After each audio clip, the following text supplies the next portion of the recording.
What on earth is this? I stared intently at the video streaming on my phone. It was a live feed of my house. Specifically, my bedroom. An app on my phone was connected to the surveillance camera in the room. On the screen, I saw my husband and a woman together. Are they embracing? The two of them were so close, there was no way it could be excused as friendly or accidental. As I continued to watch in silence, I heard their voices. The woman said, "She hasn't found out about that, has she?" No! My husband replied. I'm doing exactly what you told me to. It's perfect. She's so dumb, she believes everything. The woman laughed. I can totally imagine that. After sharing a laugh, they began to get intimate and collapsed onto the bed together. I was left speechless, staring at the video in utter disbelief. Because that woman was my own sister. My name is Nancy. I'm 50 years old. I've been married to my husband, Jason, who turns 55 this year, for 20 years. We don't have any children, so it's just been the two of us living together. Since we both worked, we had a comfortable lifestyle, but that all changed about 10 years ago. Jason was diagnosed with early-onset dementia. At first, it was just small mistakes at work, so I never imagined it could be dementia. But as time went on, the mistakes became more significant. He would forget the dates of important meetings with clients or even how to do his job. Eventually, it became impossible for him to continue working. In his daily life, he started forgetting where things were, how to change clothes, and his sense of direction became so impaired that he'd bump into things constantly. There was even a time when he left a kettle on the stove and almost caused a fire. So, we turned to my sister, Amy, who runs a care facility, for advice. She recommended a hospital where Jason underwent tests, and it was there that he was diagnosed with early-onset dementia. Jason retired from work, and now we have a caregiver sent from Amy's facility who comes every other day, while he spends his days in home care. As for me, I've become the sole breadwinner, working hard every day. Nancy, how is Jason doing? It was the day Harris, our usual caregiver, came over. Amy showed up with him, as she sometimes does. Amy, you're here? Yes. He's my brother-in-law, so of course I'm worried. Ever since we started relying on Amy's facility, she's made it a point to drop by now and then before I leave for work. Since she was a child, Amy had always said, I wish I had a big brother. She's admired Jason ever since we got married, and she was more heartbroken than anyone when he was diagnosed with dementia. Despite her busy job, she checks in on us frequently, and I'm really grateful for that. Thanks to Amy and Harris, I can leave Jason at home with peace of mind and go to work. Without my income, we wouldn't be able to make ends meet, so I'm deeply thankful to both of them. That said, they can't come on weekends, so the burden of caregiving falls entirely on me. I work on weekdays, and on weekends, I'm solely responsible for Jason's care, leaving little to no time for myself. I hadn't really noticed it myself, but I must have been more exhausted than I realized. At the hospital for Jason's regular checkup, a familiar nurse immediately picked up on how worn out I was. We've known each other for nearly 10 years, so she can tell when something's off. Nancy, I know it's tough taking care of your husband, but you need to find some time to rest by yourself. She said.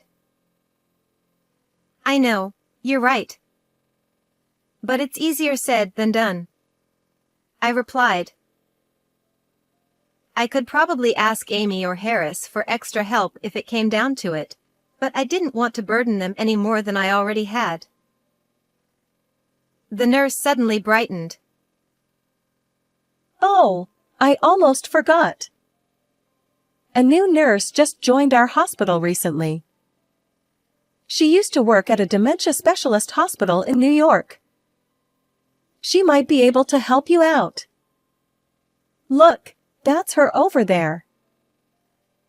I looked in the direction she pointed, and to my surprise, standing there was Lauren, my best friend from our school days. Lauren noticed me too, and we both gasped in surprise before embracing each other, overjoyed at our reunion. Lauren, who had been a star on our school softball team, still had that same short, sleek hairstyle that suited her so well. She was as sharp and composed as ever. Nancy, you haven't changed a bit, she said with a smile. Neither have you, Lauren. It's so great to see you. Lauren told me that after her kids became adults, she divorced her husband and moved back to our hometown. We were excitedly making plans to catch up over tea when Jason, who had just finished his examination, was wheeled out of the consultation room. Oh, this is my husband, Jason. I guess the last time you saw him was at our wedding? Yes, it's been a long time, Lauren said, addressing Jason. I've been friends with Nancy since middle school. She knelt down to meet Jason's eye level in the wheelchair, but suddenly paused mid-sentence. Lauren? I asked, noticing her hesitation. Oh, sorry, Lauren replied, snapping out of it. Jason, we met once at your wedding. Is that so? I look forward to your help. Thank you in advance, Jason said with a cheerful smile, bowing his head. Lauren watched him with a somewhat curious expression that I couldn't quite place. Realizing I was puzzled, she quickly stood up and smiled at me. I've taken care of many patients like your husband, so I might be able to offer some advice. I'm sure I can help in various ways, so don't hesitate to reach out, she said. Thank you, Lauren. I'll definitely take you up on that, I replied. We waved goodbye, and after that, I ended up seeing Lauren quite a bit, whether it was to pick up Jason's medication or when he wasn't feeling well. Each time, she looked at me with a concerned expression, but I pretended not to notice and just let it pass. A few months after reuniting with Lauren, I was at the hospital with Jason for one of his checkups. After Jason was called in for his examination and went into the room alone, I heard someone call my name. Nancy. It was Lauren, her expression slightly more serious than usual. Lauren? Is something wrong? I asked. Jason just went in for his test, right?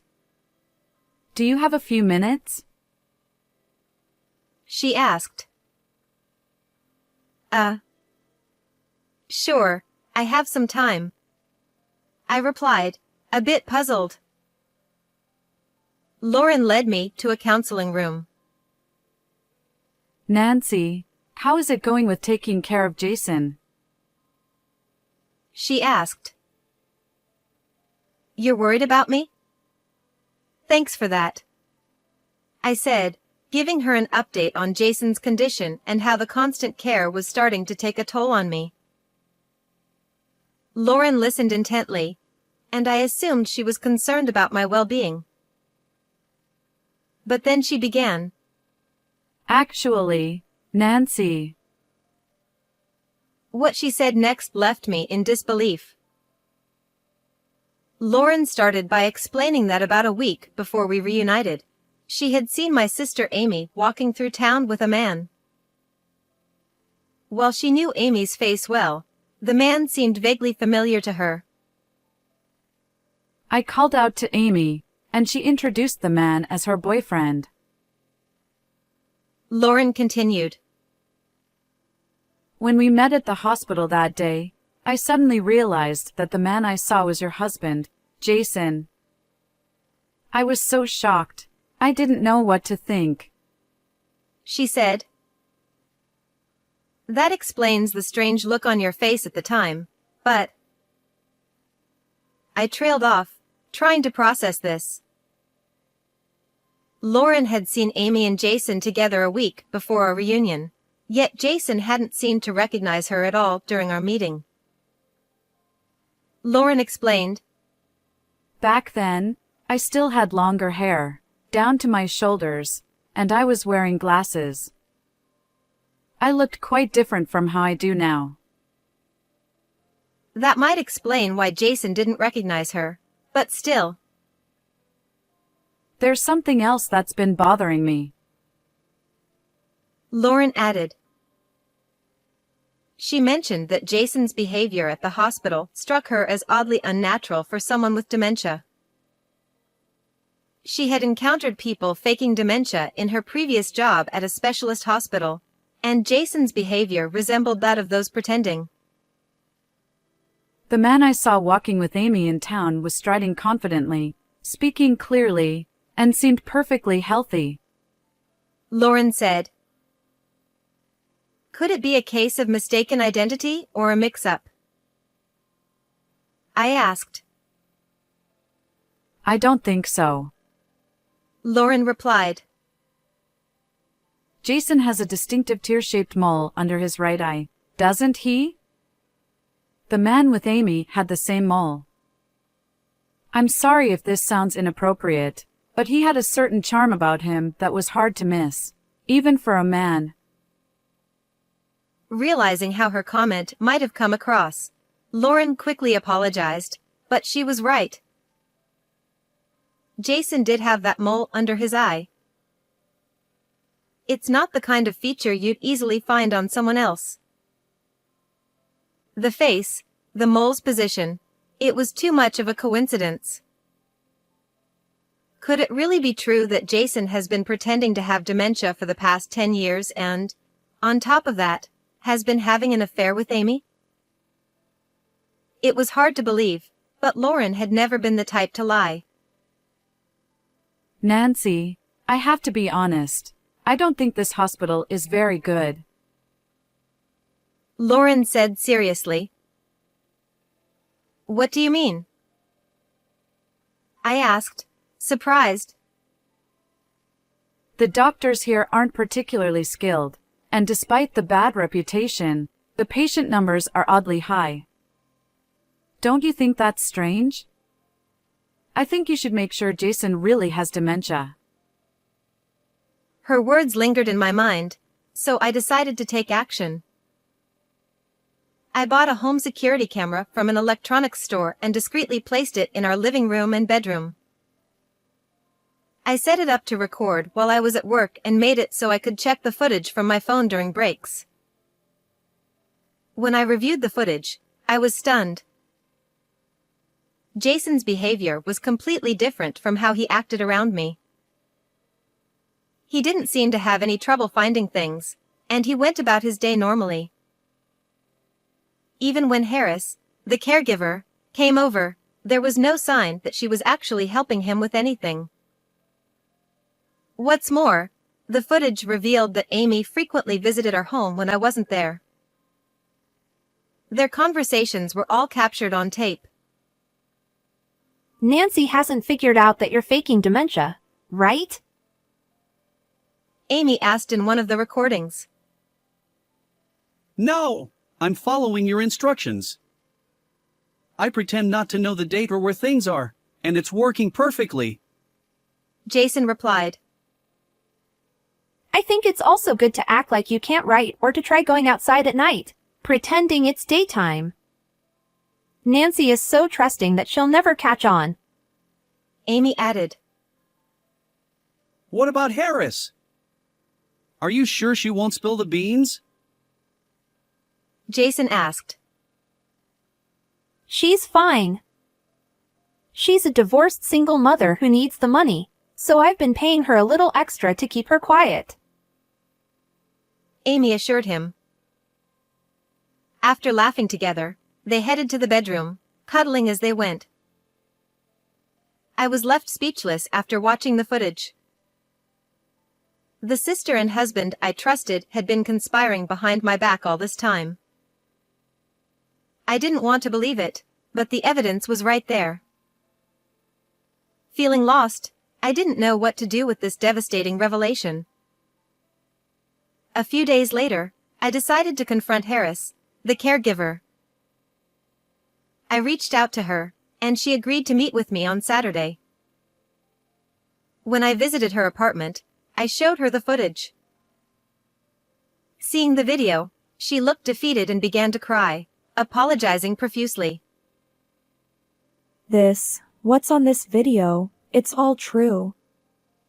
I'm so sorry for deceiving you all this time. Harris confessed through her tears. She explained that she didn't have the qualifications for her job and had been struggling to find work. Amy offered her a job with exceptionally good pay, and Harris felt she had no choice but to go along with Amy's plan. Just as Amy mentioned in the video, Harris was a single mother in need of money. However, the guilt of being complicit in deceiving someone weighed heavily on her conscience. It was this guilt that ultimately led her to provide her testimony. She also gave me receipts, copies of her work logs, and her diary entries from that time. I needed the money, but that doesn't excuse what I did. I betrayed you as a person, and I'm truly, deeply sorry. Harris said, bowing her head repeatedly in apology. With the evidence and testimony Harris provided, I decided to gather more proof on my own. After speaking with a few relevant people, I consulted with a lawyer and planned to confront Jason and Amy in the act. On a typical weekday, I pretended to leave for work as usual, but instead, I waited near our home. Once Amy arrived and I was certain they were in the middle of their rendezvous, I barged into the house. They were caught red-handed, with no chance to escape. As they scrambled to cover themselves, I coldly stated, "I know everything. Jason, I heard you messed up at work and got sidelined to a dead-end position. You were so fed up with the job that you didn't want to bother anymore, didn't you?" I said, repeating what one of his colleagues had told me. Jason, looking panicked, began to confess. It wasn't my idea. Amy came up with the plan. She said I should pretend to have dementia so Nancy would take care of me. We could meet whenever she was at work. It was all Amy's idea. Harris was just there to create an alibi. Amy hired her. Jason's tone, as if he was trying to pin all the blame on Amy, made her snap. She started shouting hysterically. You've got some nerve. You were totally on board with the plan. Now you're trying to wriggle out of it by putting all the blame on me? You're a coward! Amy screamed. Shut up! You were the one who wouldn't leave me alone. I just did what you said. Jason shot back. As they stood there, stark naked, hurling insults at each other, I felt my heart grow colder. I couldn't stand to be around them any longer. That's enough. Both of you, get out. Now. I yelled. I dragged them to the living room window and threw them outside. I also tossed out their clothes and Amy's bag, then slammed the window shut. They pounded on the glass, pleading with me. Let me in! Jason yelled. Please, listen to me.